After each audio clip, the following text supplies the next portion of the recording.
What's up, Internet? Did you love last night's episode of The Walking Dead? Did you hate it? Do you not know how to feel about it? Well, we're about to tell you how you should feel about it, because that's what the Internet does. I'm Hector Navarro. This is ScreenJunkies News. Thanks for tuning in. With me, as always, every week here, Mr. John Rocha, ladies and gentlemen. Hello, Internet, give it up to John Rocha. Oh, thank you. It's very This is nice. what we're doing. We're going to do a debate, Yes. okay, about last night's episode of The Walking Dead. Just a little taste, a little snippet. I will be representing the side of the audience that is maybe hate watching the show, that is maybe not with it fully. And John? Yes, I'm representing the show that's the people that still love the show and tune in every week to see how great it gets every week. The diehards. Now, That's so right. far, season 7 has been a mixed bag for me. Okay. But I will admit that the opener was fantastic. Yes. I love the episode with Ezekiel. And then we've got last night's episode called Service. Yep. We've got Negan finally showing up to Alexandria. Yeah. We don't know how long it's been. We learned it's been less than a week. Yeah. It's been less than a week since 7 days they Glenn's thought they had. brain was bashed in. 7 days they thought. I'm assuming maybe 5 days. Maybe, Right. I don't know. Whatever. So Right. here's my whole thing about last night's episode. Okay. And kind of The Walking Dead up to this point. This Okay. is a tough sell.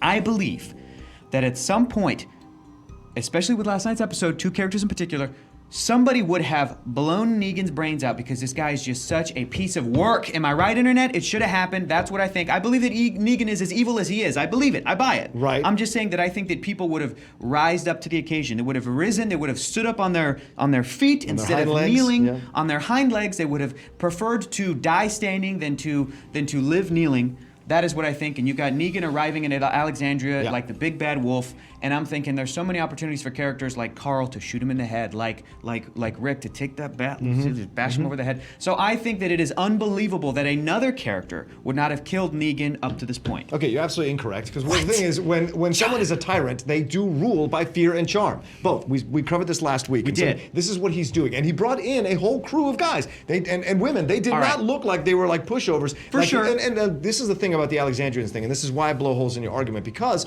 Alexandrians they were soft. When Rick showed up with his crew, they were soft, and Rick had to train them to be. He said, "You all are going to get killed. You all don't know what it's like out there," because Deanna was trying to create this like kumbaya environment, and Rick had to walk in there and school them fools about what was going on, and he did. But the problem is, they're still not hard asses like they are with Negan's crew. Negan's crew rolls in, and they're like messing with Enid. They're messing with all these people. They're burning the mattresses. Exactly. Well, we don't know that. They don't know that till the end, but they're taking the mattresses at least, and they're taking after stuff. And Carl was never going to shoot anybody. Carl's ridiculous.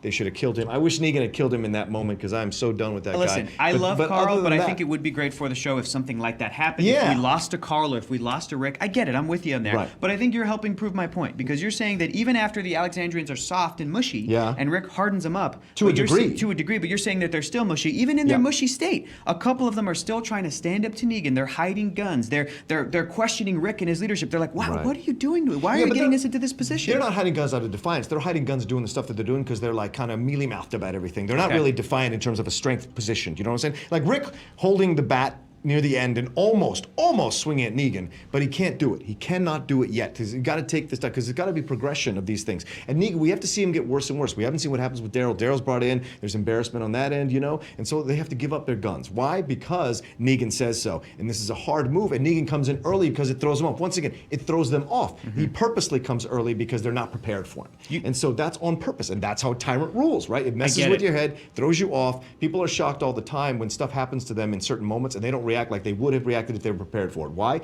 Because they're shocked. Listen, you throw up that clip of Rick talking at the church. He's in the church. He's addressing everybody. And he has fallen back from his leadership position, but he's still kind of everybody's leader because he's telling everybody not to do anything. He's telling everybody that he is no longer the leader, that Negan's in charge. And this scene definitely pointed out to me that you're wrong, John Rocha. That John Rocha is absolutely wrong, that people would stand up to a tyrant. Even though everything you're saying is correct about how tyrants work, I just feel that the way that the characters have been set up in the show so far, the way that the universe has been set up in this show so far, that unless you guys tell me that Negan is a Dread Pirate Roberts scenario where Jeffrey Dean Morgan killed the last guy or took over from the last guy who was Negan, and this is a system that they have in place. But if you're telling me that it's just one guy, it's Jeffrey Dean Morgan, somebody would have taken him out at that point. Up to this point, that's what I'm saying. This is society politics, what you're seeing. This is what I'm trying to tell you.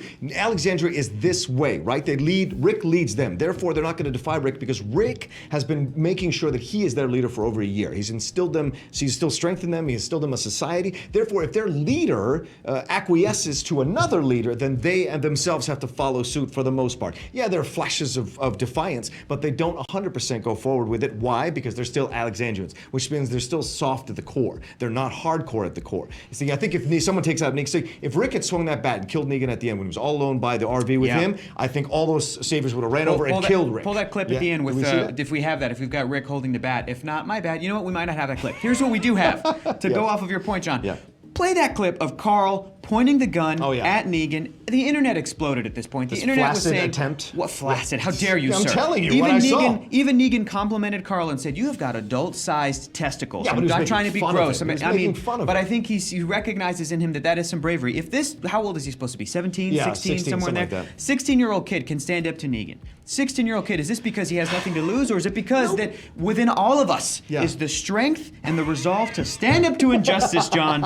Or do you think we're all just going to cower? No, I think that's a 16-year-old kid standing up to anybody. It's, I hate you, Dad. That's what that is. That's what teens do. So there's no strength in that. That's what he would normally do anyway. And Carl is kind of stupid to do that, because what happens? They lose all their guns because Carl does that stupid stuff. Counterpoint to that. Yeah. I believe that the Saviors and Negan were going to take the guns from the get-go. Well, that's you instilling what you think might happen. That isn't what we were shown. No, because at the beginning when Rosita goes off with Deuter, Dwight's like, let me get these guns. Right. Which to me tells me, okay, they had a plan going in. They're going to take the guns either way. Well, maybe they weren't going to take all the guns. They were going to leave them some guns to defend themselves against the zombies. We don't know. The walkers. That's what I would say. Fair point. Right. All right. But Carl being defiant, what that brought them, that's exactly why you're not defiant, because it can get worse. It can get, yes, be defiant all you want until they're bashing your wife's head in right in front of you. Be defiant all you want until you're bashing their child's head in right in front of you. I mean, even when Olivia was threatened with the ledger and the guns, everyone, if you're watching the show, you were scared that she was going to be killed. Why? Because that's how Negan rules. And one of the best scenes that he has in that show last night, Jeffrey Dean Morgan, was when he confronted Olivia and had that thing and said, that can't happen in my way. He got real deep. He stopped playing the hey, little pig, let me in, that whole T-bird thing that Andy talks about. He stopped playing that stuff. So Negan can get real when he wants to get real. Yeah. But until then, he's playful because he knows he's in control. Let me throw a wrench in your works here, John. Sure. Here's a character that I think is going to be defiant, remain defiant this entire time. You throw up that clip of Michonne talking to Rick. Yeah. Of Michonne giving up the gun here when Rick is trying to convince her. Rick is saying everything that you're saying, and I absolutely understand why Rick as a character is going to be saying all of this stuff, but I know the look in Michonne's eyes, the look in this character's eyes, everything that she's been through, she's not going to be somebody that's just going to roll over. The episode started with her awake in bed, looking at Rick, and there was almost this look of how did we get to this point? I don't agree with the way things are going. I feel bad for you, Rick, but what are you doing for us? And then you go to the next of Rick talking to Michonne, talking about Shane. Yeah. And I think this is a pivotal moment. And talk about, John, the thing that you loved about this episode was Andrew Lincoln's acting. Yeah, he deserves, I mean, if you're going to submit one for an Emmy, this is the episode you submit. Andrew Lincoln worked on so many levels in this show. I mean, the defiance, but also having to kind of convince them to stay the course, and then having that scene where he talks about Shane, he talks about Lori. It's the first time he's talked about Shane and Lori extensively in a couple of seasons, and the fact that he understands that Judith is not his child. That's a huge bombshell, and the way he played it, because he's keeping her alive, he loves her to death, he wants to die before her, because those are the last two remnants of his best friend and his wife, and that's a powerful moment, and I thought Andrew Lincoln did a fantastic job doing that on the show. Once again, you've proven my point. It was a really good show last night. It was good acting, defiance, and Michonne's defiance, which speaks to what you were saying. Somebody would be defiant. Michonne was defiant through the whole time. When she was learning to shoot and couldn't get it right,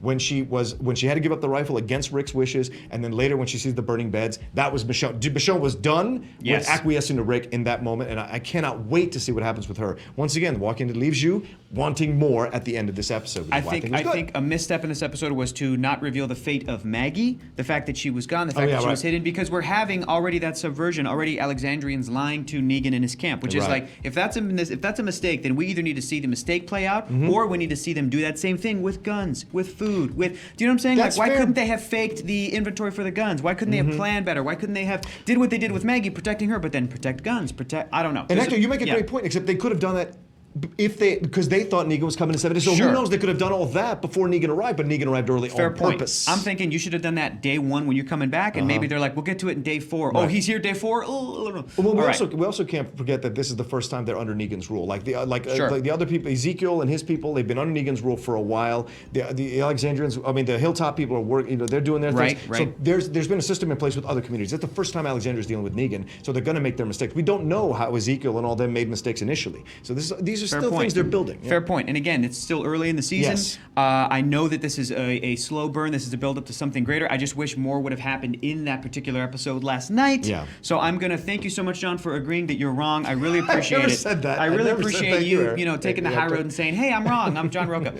Guys, he's obviously joking. We're going to be back next week, do another little mini recap of The Walking Dead. But we want to know what you think, so let us know in the comments below. You can tweet at ScreenJunkies News, at SJ News is what you can tweet at us. You can watch more videos right here on my right, on your left, and we'll be back whenever you guys want to look at more ScreenJunkies News. It's here every single day, brand new. We'll see you guys next time. Bye.